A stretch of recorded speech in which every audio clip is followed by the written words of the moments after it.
Valvulopatías cardíacas.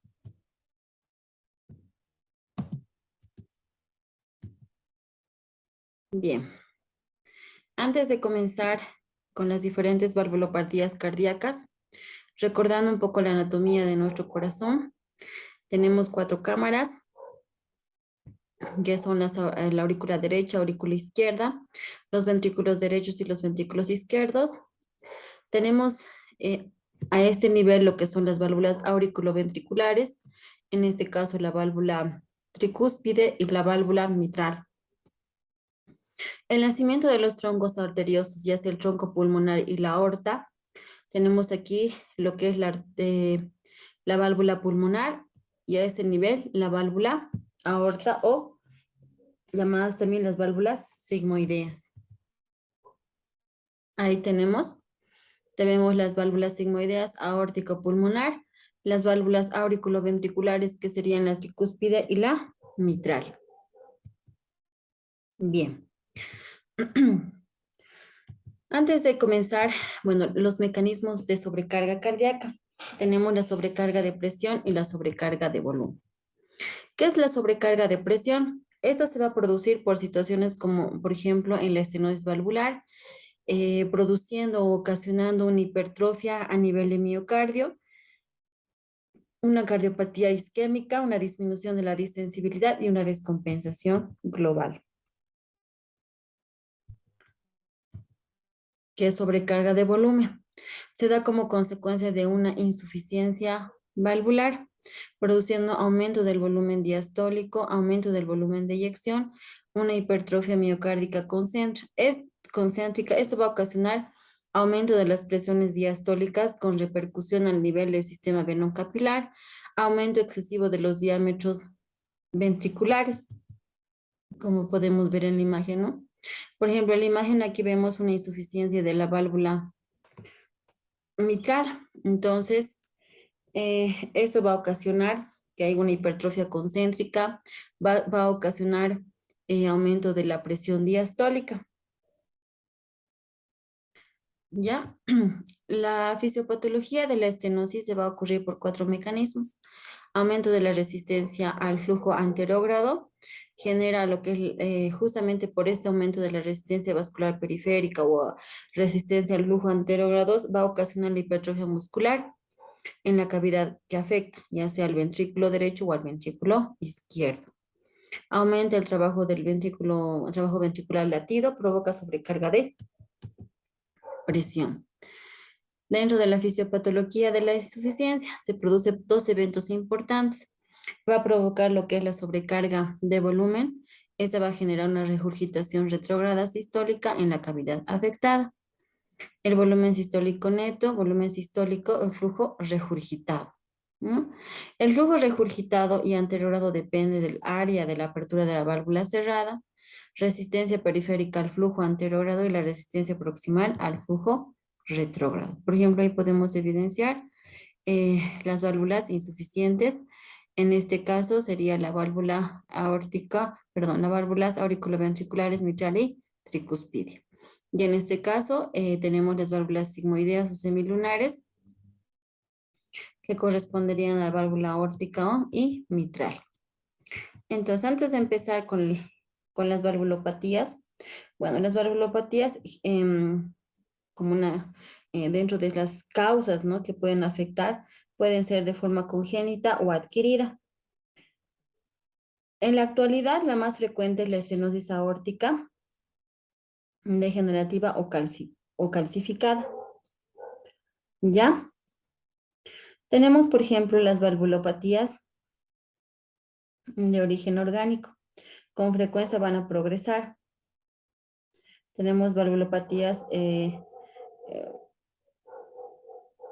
por ejemplo, las funcionales que pueden regresar tras el tratamiento. ¿Ya? Entonces, vamos a comenzar. Entonces, primeramente con la estenosis mitral.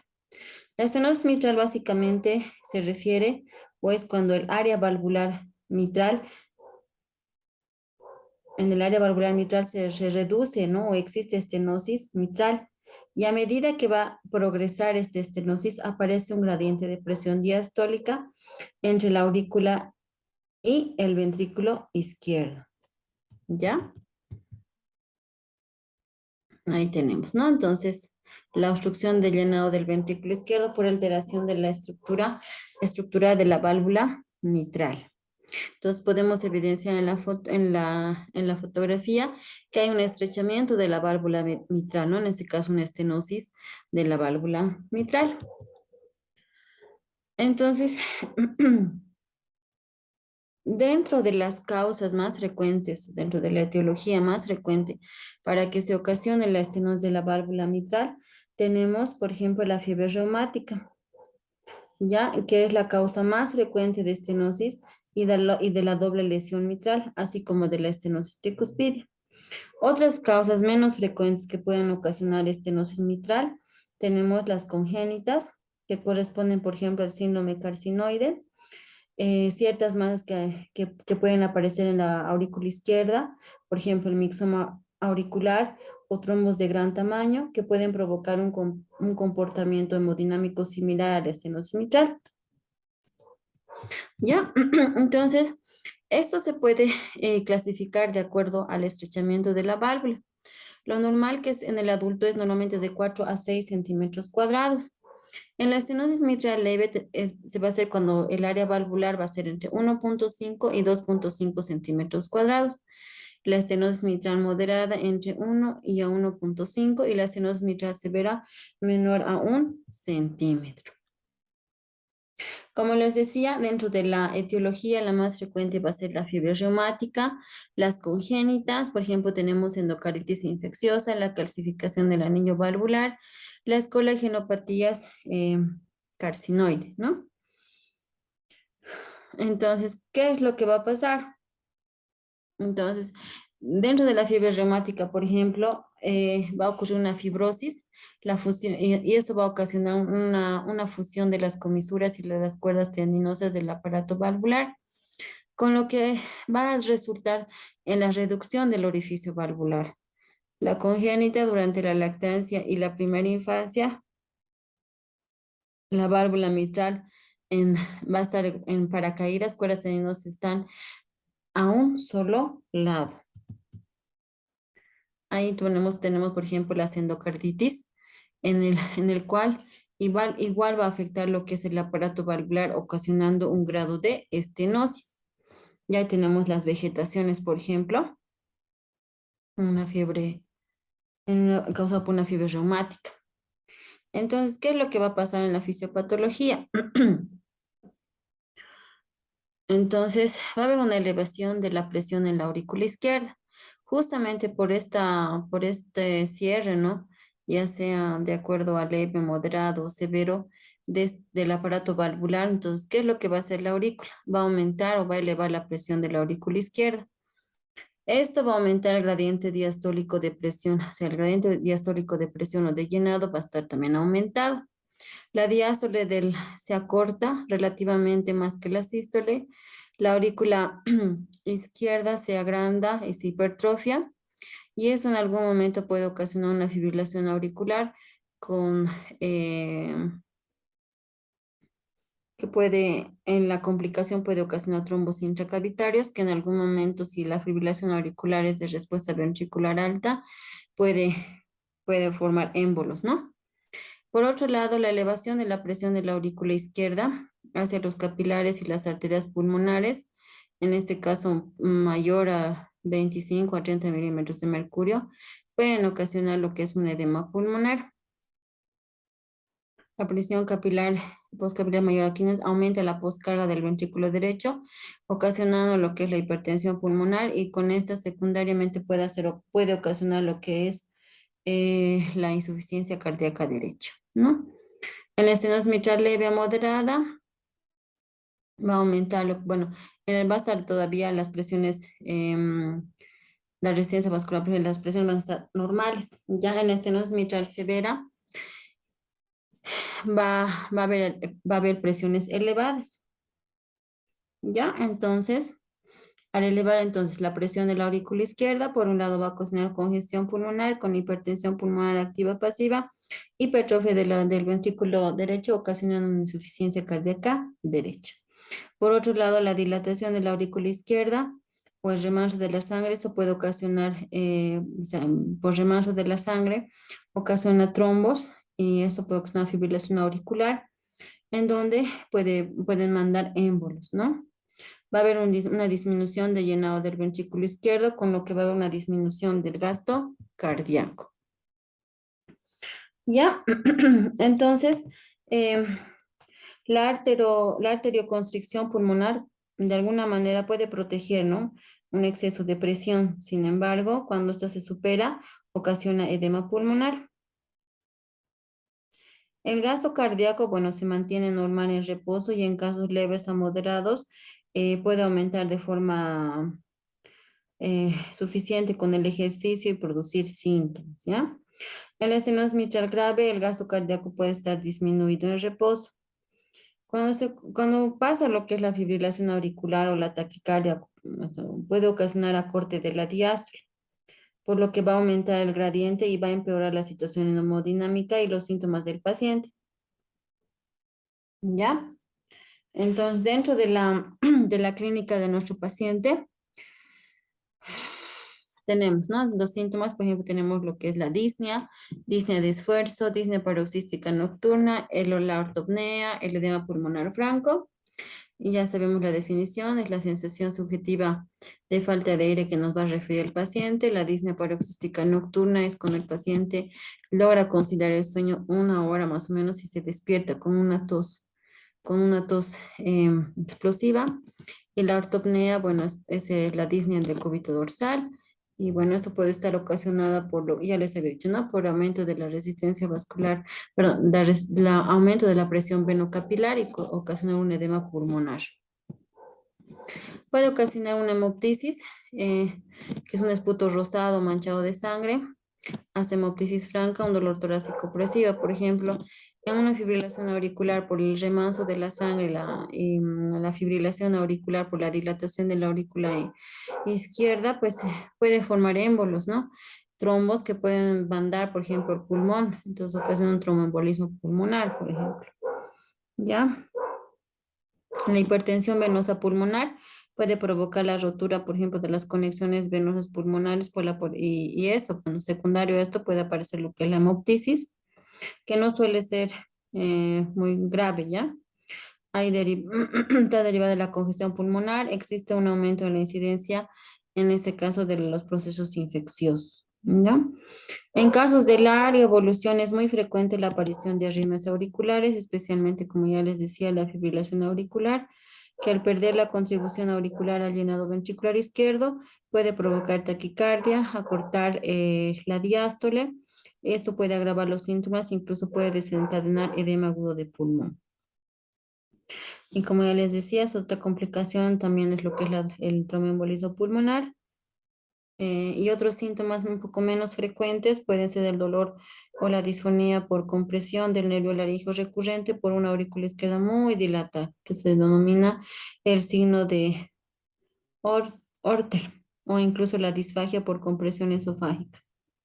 Ya, entonces, em, ahí tenemos, ¿no? También tenemos palpitaciones, ya les he dicho de la fibrilación auricular. Entonces es importante que recuerden que es muy frecuente que la estenosis mitral, ¿ya? Estenosis mitral se asocie a fibrilación auricular, ¿ya? Con el deterioro del paciente, eh, donde pierde la contracción auricular, suele ir rápida, con menor tiempo diastólico y existe un riesgo elevado de embolia, ¿no? Y ahí tenemos, ¿no? Ya les he dicho la afonía o la disfonía, que son síntomas menos frecuentes. La disnea, bueno, de acuerdo a la clasificación de la NIJA, ahí tenemos nuevamente la hemoptisis por la congestión pulmonar y las palpitaciones. ¿Cómo hacemos el diagnóstico? Antes de pasar al diagnóstico, bueno, pues hacemos un examen físico donde primeramente nuestro paciente va a tener una facies mitral que consiste en las chapetas a nivel de la región malar y a nivel de lo que es el dorso de la nariz. ¿ya? Va a haber un pulso parvo, que es un pequeño latido de punta débil por caída del volumen sistólico.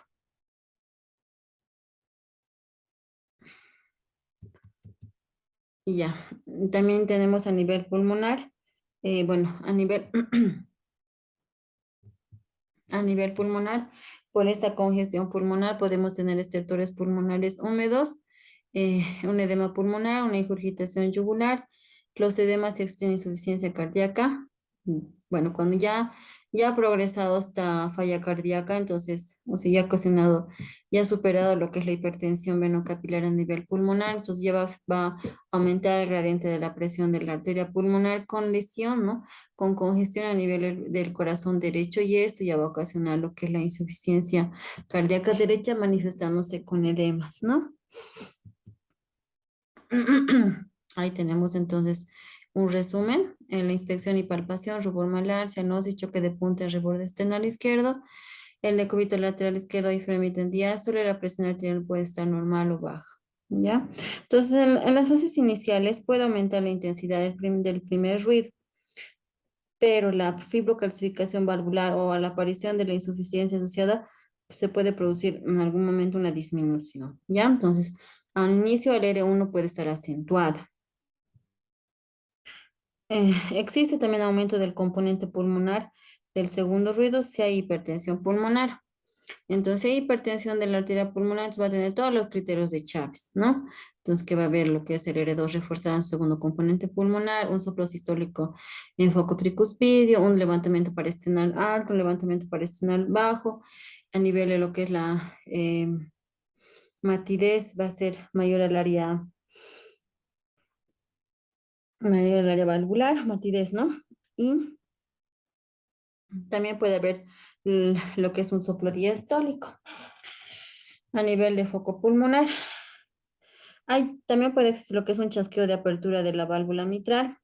Cuanto más cerca se encuentra el segundo ruido, indica mayor gravedad de la estenosis. El soplo diastólico aparece tras el chasqueo de apertura en mesodiástole. La intensidad del soplo no está necesariamente relacionada con la gravedad de la estenosis, pero sí la duración, ¿ya? Si el paciente mantiene el ritmo sinusal, suele auscultarse un refuerzo presistólico del soplo. Entonces, como un recordatorio, cuanto más largo es el soplo diastólico, más grave es la estenosis mitral. No tanto dependiendo de la intensidad, sino de la duración. Y cuanto más próximo está el chasquido de apertura del segundo ruido, es también un mal pronóstico, es también más grave, ¿ya? Y ahí tenemos, ¿no? Molestias en el pecho, tos, dificultad respirar, arritmias auriculares, y se ve hecho la más frecuente la fibrilación auricular, fatiga, disfonía, traumaembolismo pulmonar, ¿no? Dentro de la complicación. Fenómenos embólicos que se pueden presentar tanto cerebrales, sistémicos a nivel pulmonar, fatiga por desproporcionada al esfuerzo, signos de insuficiencia cardíaca, lo que se llama en edema de miembros inferiores, ascendente, simétrico, duro, inicialmente blando, luego duro, violáceo, la citis, congestión hepática, todos los datos de insuficiencia aórtica. Dentro de las pruebas complementarias que podemos pedir en nuestro paciente, tenemos una placa de tórax, por ejemplo, que nos va a mostrar signos de congestión pulmonar, aumento de las arterias pulmonares, crecimiento ventricular derecho, edema intersticial o alveolar, líneas B y A de Kerley. Y bueno, también podemos evidenciar crecimiento auricular izquierdo, horizontalización de los bronquios, principalmente el izquierdo, rectificación del borde superior izquierdo de la silueta cardíaca, desviación posterior del esófago en una radiografía lateral del tórax, ¿no? Entonces, el signo radiológico típico va a ser entonces el crecimiento de la aurícula izquierda. ¿Ya? En casos más avanzados, pues, eh, en casos más avanzados puede haber un signo de crecimiento de las cavidades derechas, cuando hay una insuficiencia cardíaca derecha, ¿no ve?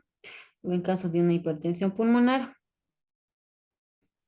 Esto puede existir prominencia de la arteria pulmonar principal, signos de redistribución venosa pulmonar, y en este caso, como está ahí, ¿no? Puede haber dilatación de los lóbulos superiores e incluso líneas B y de Kerley, ¿no? Ahí B de Kerley.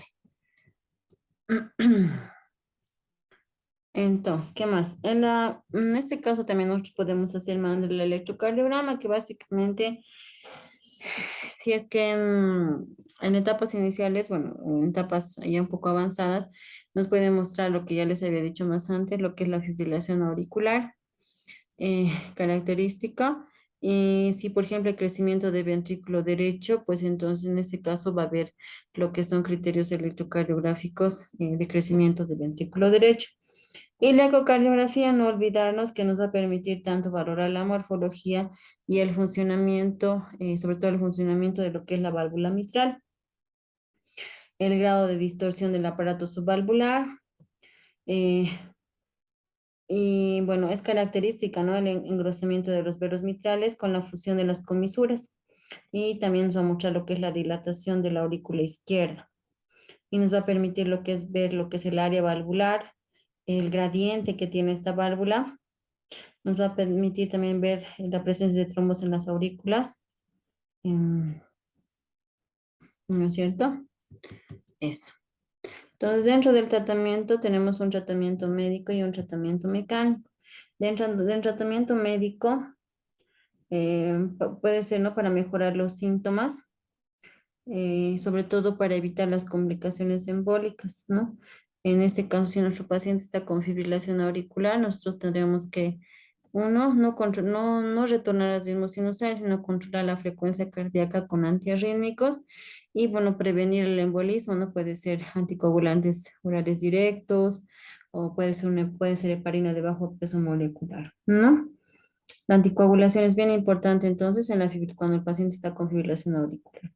En el tratamiento mecánico, pues ahí tenemos, ¿no? La valvuloplastia mitral, que es la indicación cuando se trata de una estenosis muy severa, que va a consistir en la introducción de un catéter a través de la vena femoral hasta la aurícula izquierda por medio de la vía transeptal. Este se coloca el globo del orificio mitral y se va a insuflar, ¿no? A la presión de 3 atmósferas durante 15 segundos en 2 o 3 más ocasiones. Entonces, eso va a provocar el despegamiento de las comisuras fusionadas y va a aumentar lo que es el área valvular. Entonces, ese es el tratamiento mecánico, ¿no? Ahora nos vamos a la insuficiencia mitral, ¿no? Eh, Tras la estenosis aórtica, ¿ya? La insuficiencia mitral es la segunda valvulopatía más frecuente, ¿ya? Entonces, la definición es la regurgitación de la sangre del ventrículo izquierdo hacia la aurícula izquierda, ¿no? Como podemos ver ahí, nuestro aparato valvular el área valvular es insuficiente, o sea, no se logra cerrar completamente.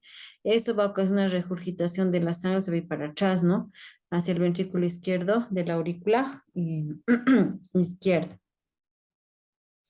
Dentro de la etiología, ¿no? Se pueden distinguir 3 tipos de insuficiencia mitral de acuerdo a su etiología. Por ejemplo, la insuficiencia mitral orgánica o degenerativa que se produce sobre todo por alteración, ¿no es cierto?, del aparato valvular, ya sea de los velos valvulares o del aparato subvalvular, ¿ya?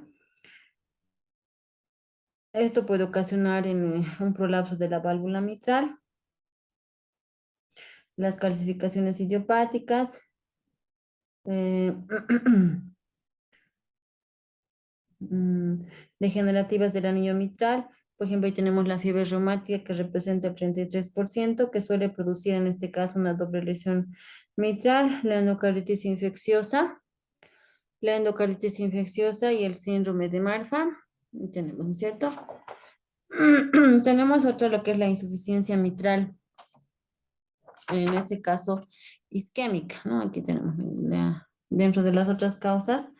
Entonces puede aparecer en el seno de la isquemia miocárdica aguda, en este caso por rotura del músculo papilar, o puede ser crónica, una isquemia que afecta y va a producir disfunción del músculo papilar, sobre todo el posterior.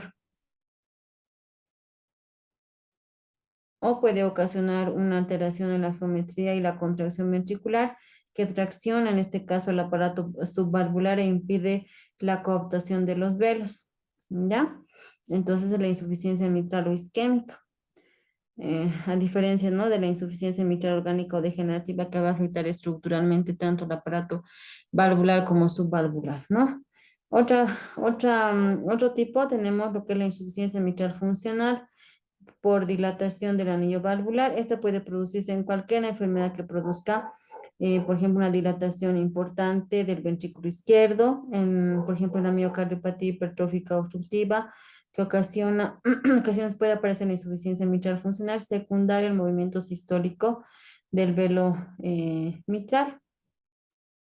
O sea, ¿a qué se refiere? A que, por ejemplo, si el ventrículo derecho en este caso está hipertrofiado, entonces va a traccionar, ¿no es cierto?, las cuerdas tendinosas y se va a ocasionar una insuficiencia mitral de tipo funcional por dilatación del anillo valvular. Entonces, dentro de la fisiopatología, entonces, entonces hay una insuficiencia de la válvula mitral, ¿no? Entonces, ¿qué es lo que va a pasar? El volumen de sangre que va a regurgitar durante la sístole del ventrículo a la aurícula, ¿ya?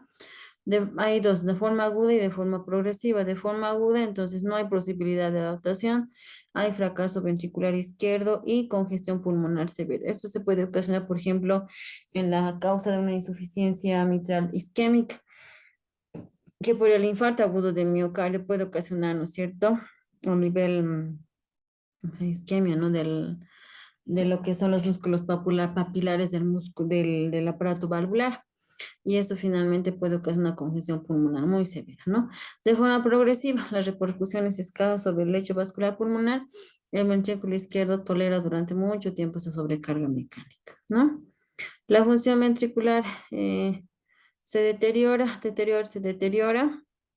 reduce la fracción de eyección, eleva el volumen diastólico final o el telediastólico, aumenta la presión de la aurícula izquierda y por ende va a ocasionar entonces una hipertensión de la arteria pulmonar, ¿no? Entonces, entonces la insuficiencia, perdón, entonces la insuficiencia de la válvula mitral durante la sístole va a eyectar sangre hacia la aorta y hacia la aurícula izquierda.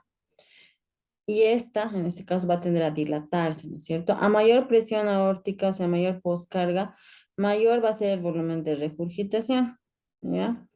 Ese volumen regurgitado va a volver hacia los ventrículos en diástole, produciendo una sobrecarga crónica de volumen en el ventrículo izquierdo, que en este caso va a adoptar como un mecanismo de compensación la dilatación, en este caso, ¿no? La dilatación para evitar el aumento de la presión intracavitaria, todo lo contrario de lo que era la estenosis, ¿no?, que era hipertrofia. Cuando la insuficiencia cardíaca, bueno, ya les decía, cuando es crónica, la dilatación auricular va a aumentar su descendencia, evitando elevaciones importantes, la presión de la aurícula y el territorio venoso pulmonar. Y en este caso van a predominar los síntomas de bajo gasto cardíaco, por sobrecarga de volumen, manteniendo un ventrículo izquierdo que se dilata, puede desembocar en este caso una disfunción sistólica. Y como les decía, cuando la insuficiencia mitral es aguda, la aurícula tiene una baja distensibilidad y por tanto la presión de la aurícula izquierda se eleva rápidamente, ¿no? Ocasionando inmediatamente edema agudo de pulmón. Entonces, dentro de la clínica de estos pacientes pueden aparecer síntomas similares a la estenosis mitral, pero con ciertos matices, ¿ya? En este caso va a ser dependiendo del grado de insuficiencia, tasas de progresión e inicio de la fibrilación auricular. Entonces, de igual manera, la fatiga, disnea, congestión hepática, dolor, edema y distensión de las venas del cuello, la infiltración yugular, ascitis, hipertensión de la arteria pulmonar. Dentro de las pruebas complementarias que nosotros podemos pedir un electrocardiograma que no va a ser tan específico, sí nos puede mostrar lo que es el crecimiento de la aurícula izquierda con alteración en este caso de la onda P, ¿no? Si es izquierda, pues nos va a aumentar el tiempo mayor a 12 segundos, ¿no? O también del ventrículo y crecimiento del ventrículo izquierdo, con todos los criterios de Socano-Lyon, en este caso mayor a 85, y ahí incluso si es muy grave o si es agudo, puede ocasionar crecimiento del ventrículo derecho, ¿no? Y también podemos evidenciar una fibrilación auricular, no son datos inespecíficos, ¿ya? Dentro de la radiografía de tórax vamos a ver lo que es la dilatación del ventrículo izquierdo, agrandamiento de la silueta cardíaca y el edema. Dentro del el ecocardiograma, pues ya nos va a ayudar a siempre ver la que es el grado de dilatación, las lesiones anulares alrededor de la válvula, la causa en realidad, ¿no es cierto? El funcionamiento, evaluar el ventrículo izquierdo, el tamaño, la función, la presión pulmonar. También nos permite evaluar, ¿no?, la posibilidad de reparación mitral, por ejemplo, utilizando lo que es la ecocardiografía transesofágica. También tenemos, por ejemplo, el cateterismo cardíaco, que en este caso no se le hace necesario, ¿no?, para su diagnóstico, ¿no? Sin embargo, la coronografía cobra especial relevancia ante la sospecha de una insuficiencia, en este caso puede ser mitral, isquémica, en este caso, ¿no? Y como evaluación preoperatoria de pacientes con indicación que van a ser sometidos a cirugía, ¿ya? En el tratamiento bueno, tenemos, por ejemplo, en la insuficiencia mitral orgánica crónica, podemos utilizar los inhibidores de la enzima convertidora de angiotensina, los beta bloqueantes, la espironolactona, que pueden beneficiar a los pacientes con insuficiencia avanzada o síntomas graves, no candidatos, por ejemplo, a cirugía, ¿ya? O si hay síntomas residuales, ¿no? En este caso, si la insuficiencia, o si es crónico, ¿no? Este paciente va a estar con insuficiencia cardíaca, damos medicamentos antidiuréticos, por ejemplo, ¿no?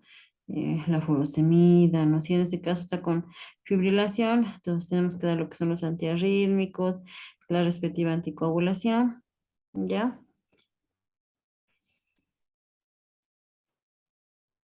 En caso de una disfunción ventricular, entonces podemos en la insuficiencia mitral secundar a la dilatación del anillo, puede estar indicado lo que son yecas, beta bloqueantes, spironolactona, em, eso, ¿no?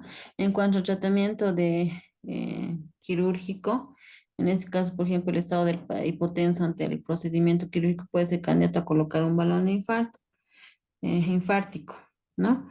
La intervención quirúrgica puede ser de urgencia, ¿no? Ya se indican todos los casos de insuficiencia mitral, en este caso aguda, o aguda grave, secundaria, por ejemplo, a un infarto.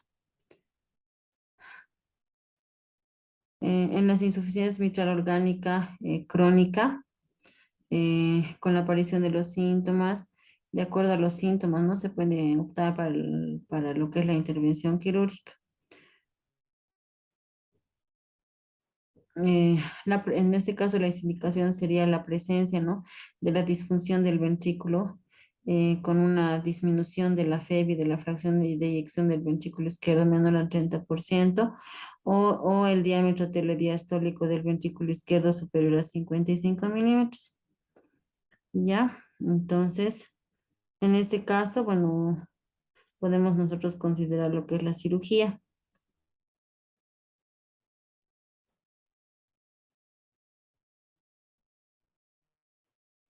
¿Ya?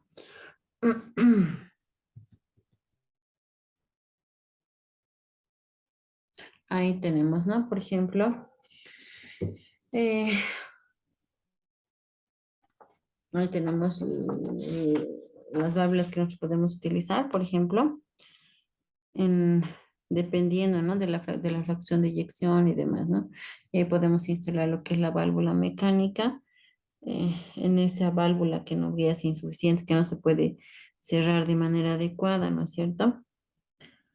Eso. Ahora, pues, vamos a hablar un poquito, vamos a hablar ahora de la tricúspide, ¿ya? En este caso, bueno, la estenosis tricúspide de igual manera tiene la definición, ¿no? De que, mm, de que va a haber, va a haber una, ya sea una obstrucción o ya sea alguna vegetación o una misma fiebre reumática que puede ocasionar disminución en la apertura de la válvula, ¿no? Aquí tenemos, ¿no? La definición es el estrechamiento normal de la válvula. La válvula no se abre completamente, eh, hace, haciendo que la aurícula tenga que ejercer una mayor presión para que pueda vencer esta resistencia, ¿no? Entonces, dentro de la etiología, bueno, tenemos el origen reumático. Este es más frecuente en mujeres, está asociada a la estenosis mitral de un 5 a 10% lo pueden desarrollar, ¿ya? Entonces, el origen de la insuficiencia tricuspide, el más importante va a ser funcional por dilatación del anillo tricuspidio secundaria, por ejemplo, a una hipertensión pulmonar que puede producir una enfermedad del corazón izquierdo, ¿ya? Por ejemplo, aquellos pacientes que, que tienen, ¿no? Eh, que tienen una hipertensión de la arteria pulmonar ocasionan, ¿no? Ocasiona alteración en el funcionamiento, una hipertrofia a nivel del ventrículo, en este caso derecho. Y esto va a ocasionar, secundario a esto, pues se puede ocasionar, ¿no es cierto?, la estenosis tricuspidia. Ya dentro de la fisiopatología, tenemos que se produce un gradiente transvalvular durante la diástole, congestión venosa sistémica, el gasto cardíaco en reposo por lo general es muy reducido, no se va a elevar con el ejercicio, por lo tanto las presiones del ventrículo derecho, vasos pulmonares y cavidades izquierdas no se van a aumentar, ¿ya? Entonces, dentro de las manifestaciones clínicas, eh, tenemos la fatiga progresiva por bajo gasto cardíaco. Estos son todos los síntomas que van a predominar a los de la valvulopatía izquierdas, ¿no? Izquierdas, ¿ya? Fatiga progresiva por bajo gasto cardíaco. Predominantemente va a estar en mujeres, va a haber una hepatomegalia, edema de miembros inferiores, ascitis y anorexia. Ahí tenemos, ¿no es cierto? Por el grado de insuficiencia cardíaca tenemos la congestión hepática importantes, splenomegalia en algunos casos, venas yugulares o irritación yugular, ondas A gigantes, ondas B menos marcadas y ondas lentas y descendentes. Dentro de la auscultación, ¿no es cierto?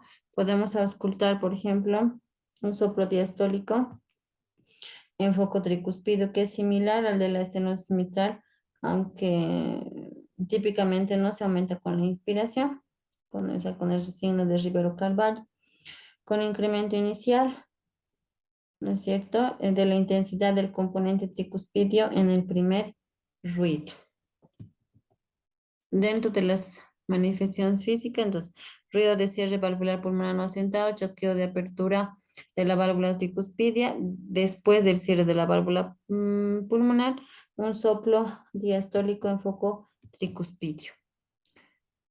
Eh, dentro de las exploraciones complementarias, podemos solicitar un electrocardiograma que básicamente nos va a mostrar lo que es el aumento, el crecimiento de la aurícula derecha, que electrocardiográficamente nos va a dar lo que son las ondas pepicudas, ¿ya?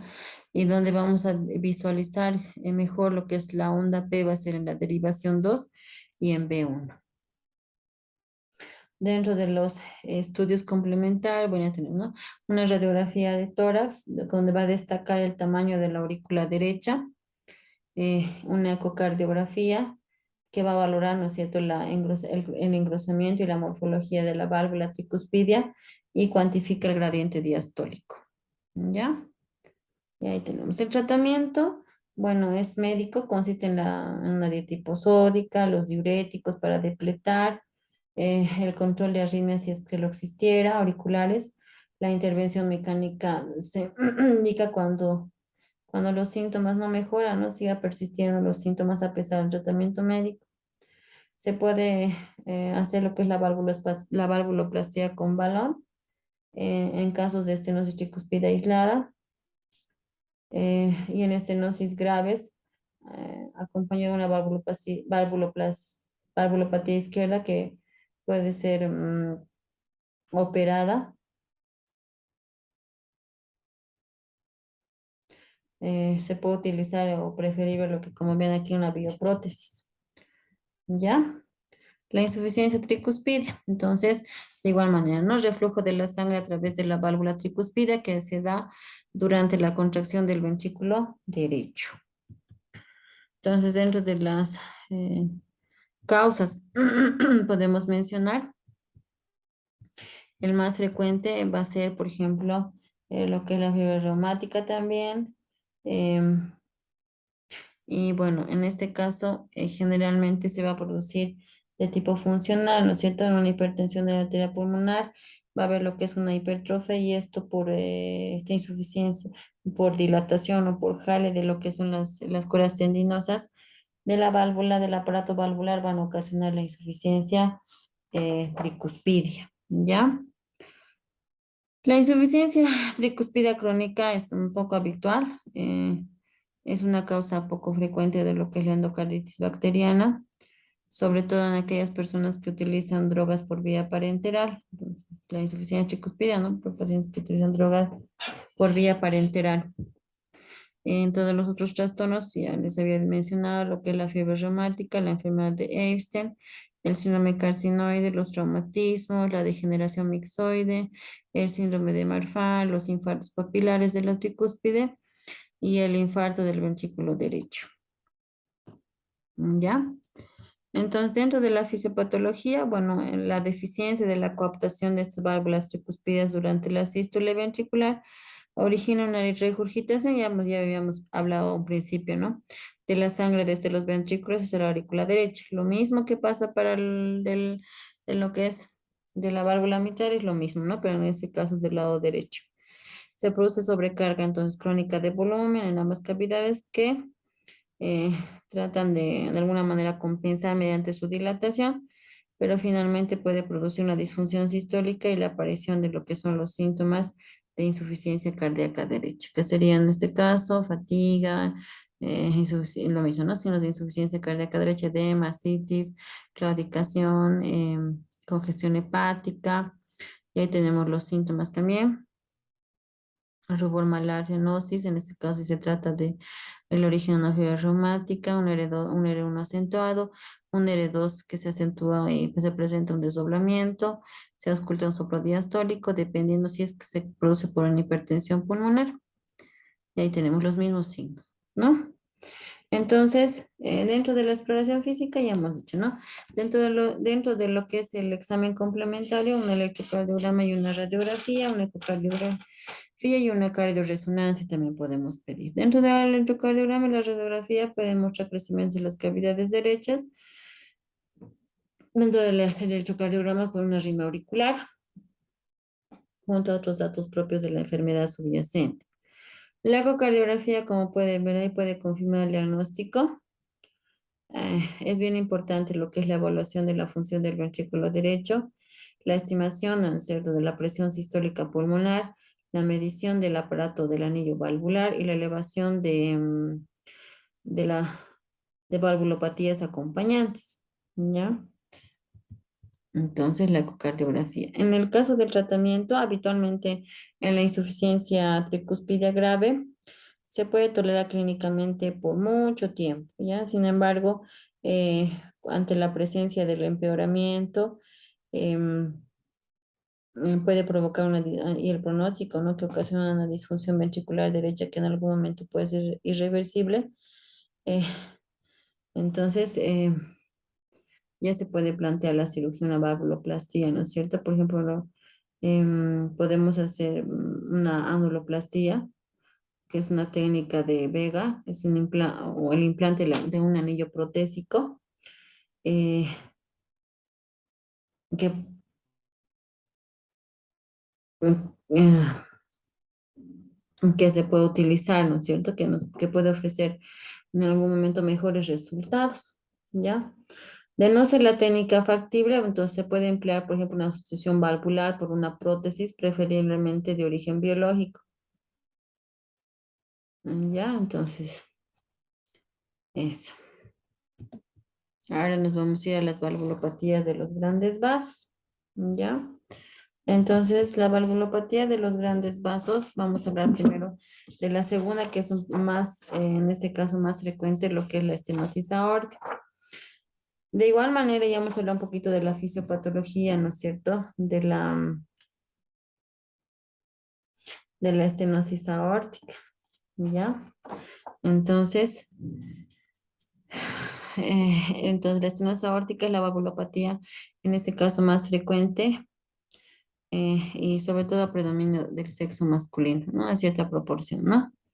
Entonces, la definición es la obstrucción al vaciado del ventrículo izquierdo por alteración estructural de la válvula aórtica. Entonces, la reducción del área valvular aórtica normal, en este caso va a dificultar lo que es el vaciado del ventrículo izquierdo y crea un gradiente sistólico entre el ventrículo y la aorta, de tal manera que si la función sistólica es normal, será mayor cuanto más reducida, en este caso, sea el área valvular. Dentro de la etiología, entonces podemos, ya hemos dicho, ¿no? Dentro de un poquito de la epidemiología, es el 25% dentro de la frecuencia, 80% de los varones, se puede producir por lo que son calcificaciones, estenosis aórtica valvular. eh, Dentro de las causas podemos una estenosis aórtica congénita, que puede mostrar funcionalmente como una estenosis grave, en este caso desde el nacimiento, que puede ser presente por unas válvulas cupiliformes o unicúspides. Esta es la causa más frecuente de estenosis aórtica en menores de 30 años, ¿ya? O puede ser no estenótica, pero congénitamente anómala, ¿no? En este caso, las válvulas bicúspides o raramente la válvula tricúspide displásica. Y a medida que pasa el año, se puede sufrir un engrosamiento y calcificaciones y rigidez, ¿ya? Dentro de la otra causa tenemos la estenosis aórtica de origen reumático. Eso siempre, casi siempre se asocia a una valvulopatía mitral y generalmente también a una insuficiencia aórtica. En este caso, hablaríamos de la doble lesión aórtica. Es la segunda en su etiología y sobre todo va a ser frecuente en los pacientes adultos, ¿no? Y jóvenes. Y la otra tenemos lo que es la estenosis aórtica senil o degenerativa por calcificaciones idiopáticas. Este ya se va a producir en personas mayores a 70 años. Es la causa más común de estenosis aórtica en los ancianitos, ¿ya? Por una arteriosclerosis. La estenosis de la aórtica subvalvular, que sería la forma más frecuente en, por ejemplo, una miocardiopatía hipertrófica obstructiva. La otra, la estenosis aórtica supravalvular, es un poco habitual y esta en este caso se puede asociar, por ejemplo, con una hipercalcemia, retraso mental o, o la cara, en este caso puede conformar lo que es el síndrome de Williams-Beuren, ¿ya? Entonces son las causas de estenosis aórtica. Dentro de la fisiopatología, ¿no? Ya hemos hablado también. El principal mecanismo en este caso va a ser la compensación de la poscarga izquierda, es la hipertrofia concéntrica del ventrículo izquierdo para incrementar en este caso contractibilidad, lo que produce un progresivo aumento del gradiente, en este caso transvalvular, capaz en este caso de mantener lo que es el gasto cardíaco hasta las fases finales, en este caso de la enfermedad, ¿no?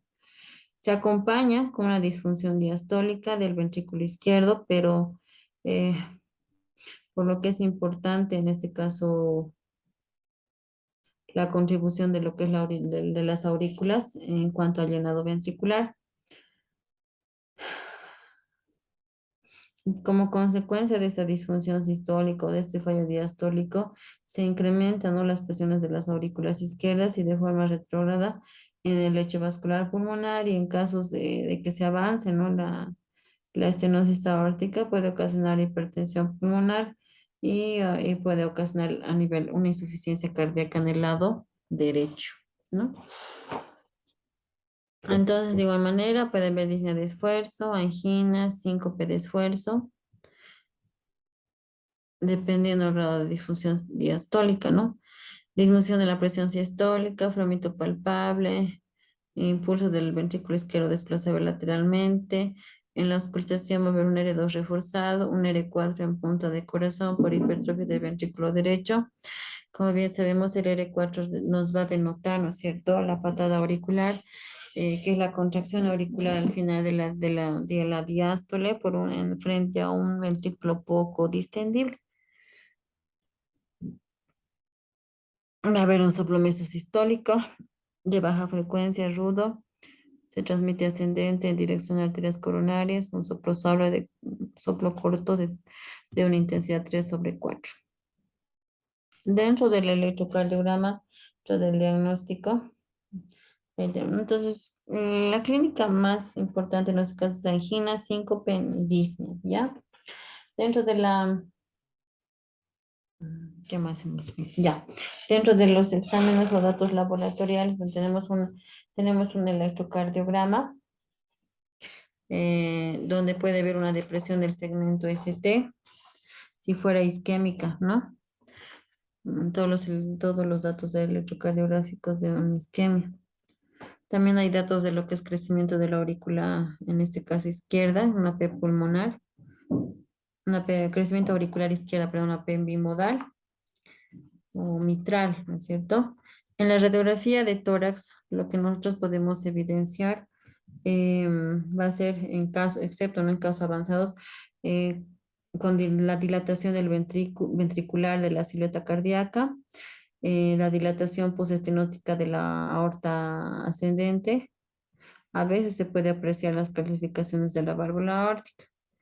En la analítica, ¿no es cierto? En el laboratorio puede haber elevación del péptido natriurético auricular, que puede predecir, ¿no?, la aparición de los síntomas en pacientes asintomáticos con estenosis severa.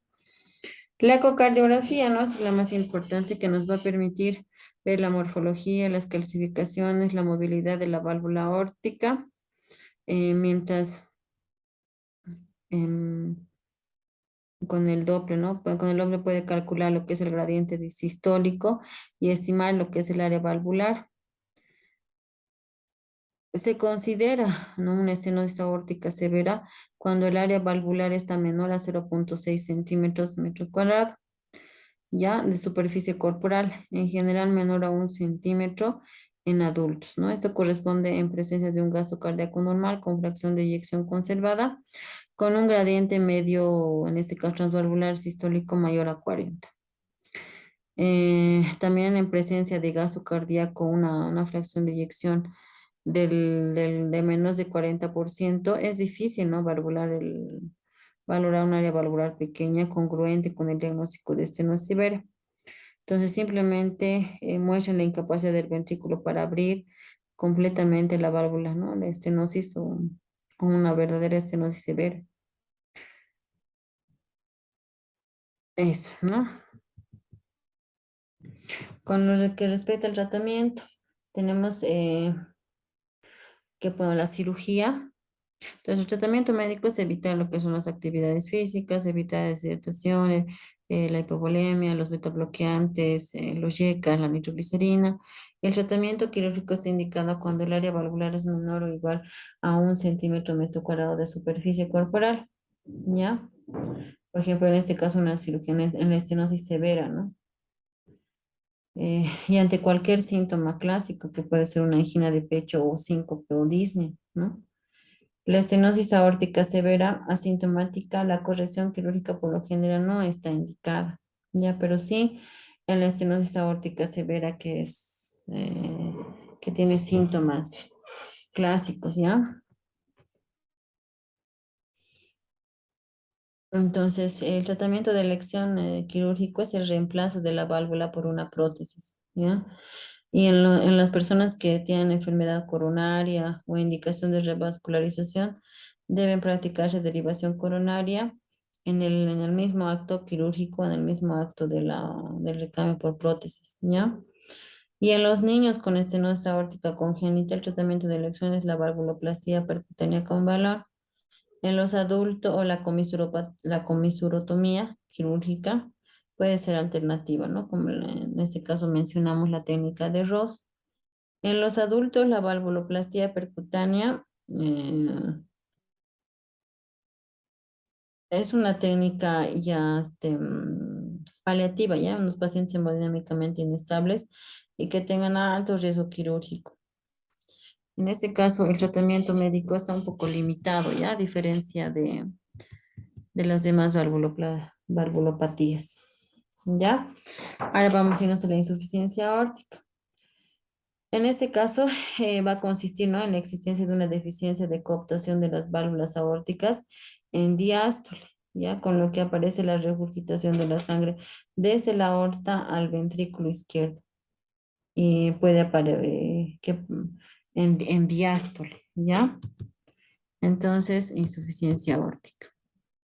La incapacidad de la válvula aórtica de cerrarse bien hace que la sangre fluya de vuelta dentro del ventrículo izquierdo, ¿ya?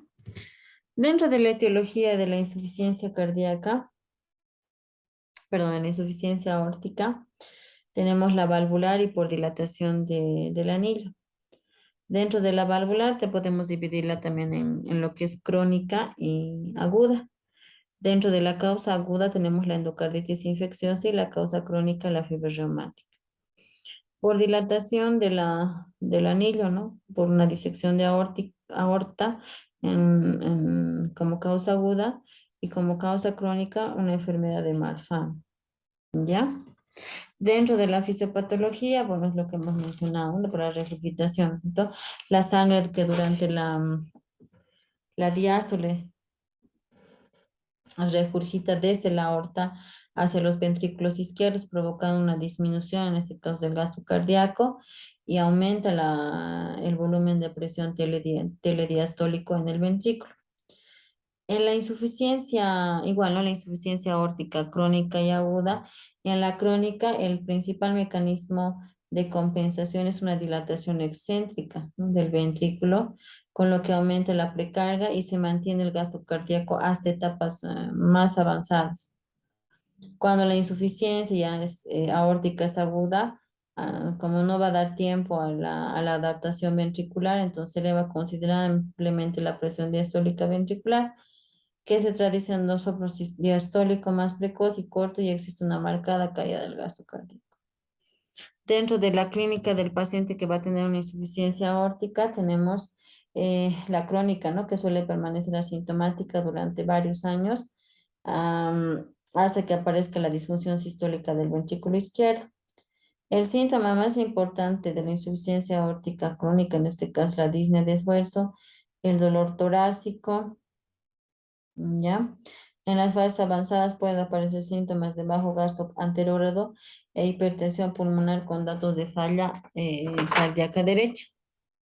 Y ahí tenemos algunas manifestaciones o una exploración física, ya que pueden aparecer signos que son consecuencias de los latidos periféricos hiperdinámicos. Ahí tenemos, ¿no?, el pulso arterial de Corrigan, el pulso de Quincke, el signo de Traube y de Duressier, ¿ya? Entonces, la estenosis aórtica, el pulso típico de la estenosis aórtica va a ser el parvus o tardus, ¿ya? Parvus o tardus. Y de la perdón, y de la insuficiencia aórtica va a ser el magnus o Seller o de Corrigan, ¿ya? Entonces, eso es importante, ¿ya? Entonces, les vuelvo a repetir, el pulso típico de la estenosis aórtica es el parvus y el tardus, y en la insuficiencia aórtica es el magnus, o Seller o altus, o a veces bisferens, ¿ya? En la palpación de choque de punta en sexto espacio intercostal intenso, desplazado hacia afuera y hacia abajo, va a haber un frémito. En la auscultación va a haber un soplo diastólico con alta frecuencia, sibilante y decreciente, ¿ya? Un soplo en el borde derecho, dilatación aneurismática de la raíz aórtica, soplo mesosistólico, soplo de Austin Flint, ¿ya? Entonces, la intensidad, entonces, uno que sería la intensidad del componente aórtico del segundo ruido suele estar un poco disminuida ¿no?, insuficiente. Puede haber un tercer ruido, a veces un cuarto ruido, el soplo diastólico, ¿ya?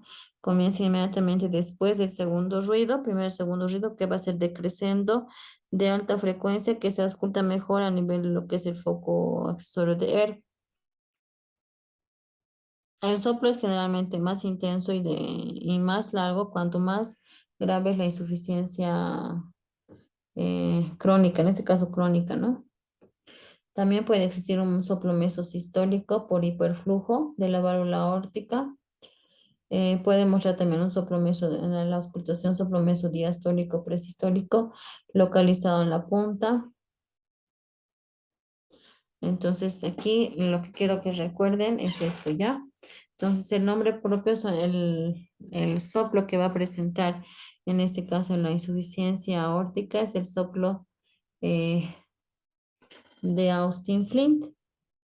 El de Graham Steele es la insuficiencia pulmonar, el de Carey Combs reumática y la de Steele en los niños, ¿ya? Dentro de las pruebas complementarias, ¿no? Ahí tenemos, ¿no? El pulso capilar signo de Kink, ¿no? ¿Qué significa eso? Se presiona sobre la uña y se observa cómo el borde de la zona pálida avanza y retrocede durante la sístole y la diástole. Esa va a ser consecuencia de la transmisión hasta el capilar de una onda de pulso ampliada. La danza carotidia o sino de Corrigan es el latido carotidio visible y muy amplio. Aquí les vuelvo a repetir, el pulso Magnus y Celer amplio y rápido. Entonces, el electrocardiograma, entonces, cuando hay una insuficiencia aórtica, suele haber signos de crecimiento ventricular izquierdo. Cuando es aguda, no suele existir signos de dilatación, pero sí pueden mostrar algunos cambios a nivel del segmento ST, en este caso, datos de infarto agudo de cardiopatía isquémica, no infarto agudo de miocardio. En lo que es la radiografía de tórax, podemos ver lo que es la cardiomegalia a expensas de la dilatación del ventrículo izquierdo. Podemos ver lo que es la aorta ascendente, dilatada, calcificada. De alguna manera se puede apreciar, ¿no? A nivel de la válvula aórtica, pero es poco frecuente. Si en este caso nuestro paciente está con insuficiencia cardíaca, podemos ver datos de congestión pulmonar. La ecocardiografía nos va a valorar, es importante. Esta prueba muestra la incompleta coaptación, ¿no? De la válvula aórtica en diástole y mediante el Doppler es posible estimar la gravedad de lo que es la insuficiencia cardíaca. Nos ayuda a evaluar lo que es la anatomía, en este caso el aparato valvular y la aorta ascendente. Y si hacemos una transesofágica, podemos determinar la anatomía. Nos puede predecir, ¿no es cierto?, las cirugías, cómo puede ir el procedimiento quirúrgico, ¿no? En lo que respecta a la reparación de la válvula.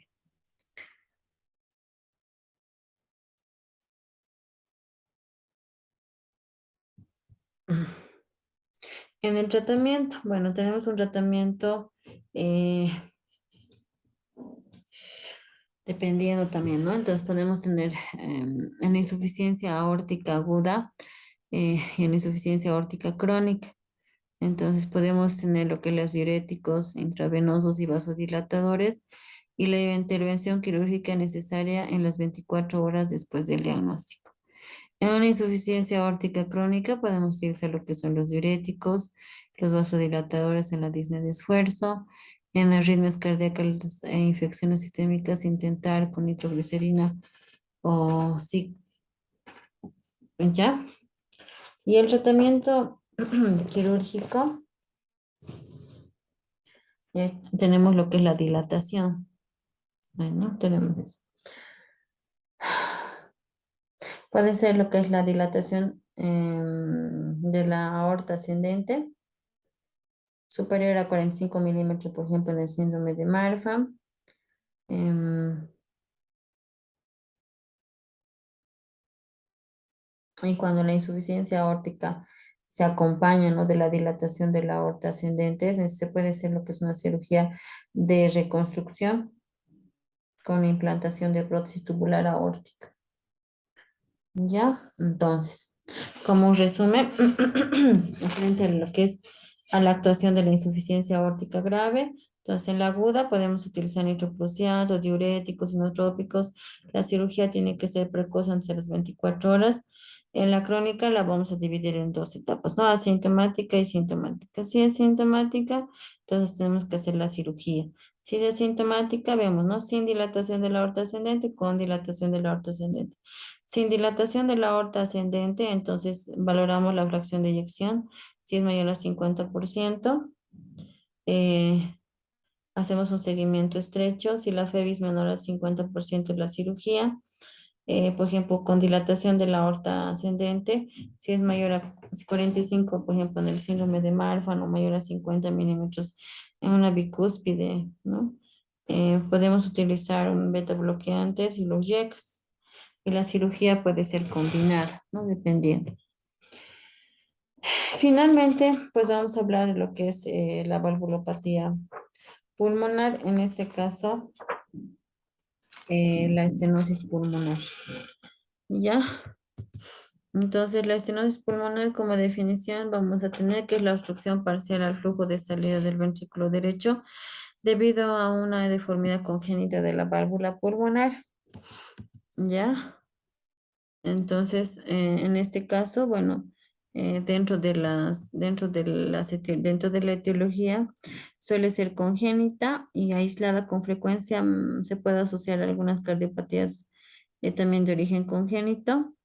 Y la obstrucción suele afectar a los velos a los velos valvulares, pero puede aparecer a nivel subvalvular, por ejemplo, típico de la tetralogía de Fallot, o supravalvular, ¿no es cierto? Por ejemplo, es característico de la rubiola congénita, síndrome de Williams, Beurer o el síndrome de Aliguilla.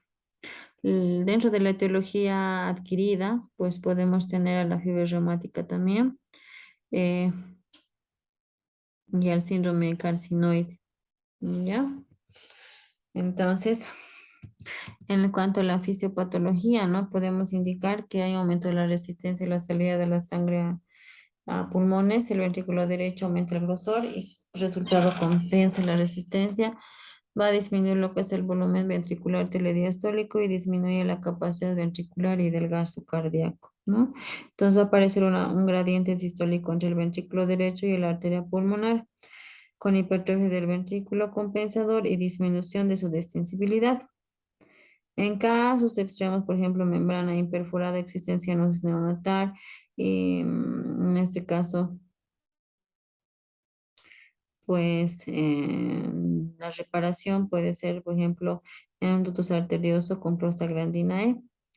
Cuando es grave, puede provocar síntomas, dentro de los síntomas de una estenosis pulmonar grave, puede ocasionar, por ejemplo, con gasto cardíaco bajo, una angina, hipoxia, un fallo ventricular derecho, congestión venosa sistémica, la presencia asociada de los defectos del septo, por ejemplo, como en la tetralogía de Fallot, puede producir un shunt de derecha a izquierda con cianosis.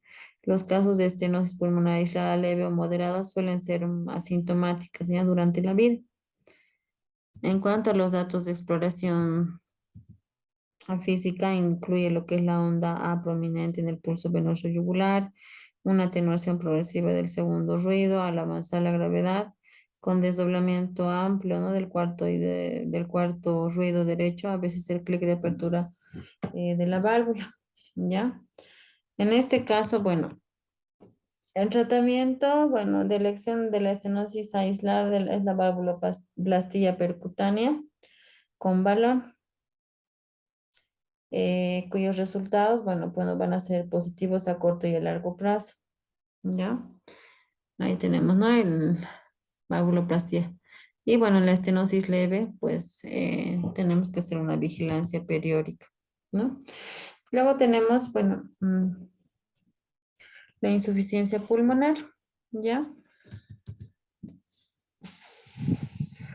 Entonces, la insuficiencia pulmonar es la insuficiencia de la coaptación de las valvas pulmonares en diástole. Eso va a producir una regurgitación desde la arteria pulmonar a los ventrículos derechos. Dentro de la etiología más frecuente, secundaria, es la dilatación del anillo valvular por